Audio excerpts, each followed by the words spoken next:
பழம் கொய்து விட்டான் 12 கண்ணழகை பார்த்திருந்த பெண்ணழகை 12 கண்ணழகை பார்த்திருந்த பெண்ணழகை வளர்ந்தான் ஆழ வந்தான் பெண்மையை வாழ வைத்தான் பெண்மையை வாழ வைத்தான் அழகன் முருகனிடம் ஆசை வைத்தேன் அவன் ஆலயத்தில் அன்பு மலர் பூசை வைத்தேன் மலை மேல் இருப்பவனோ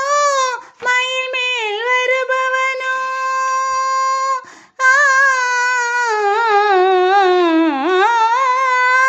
மலை மேல் இருப்பவனோ மயில் மேல் வருபவனோ மெய்யுருக பாடி வந்தால் தன்னை தான் தருபவனோ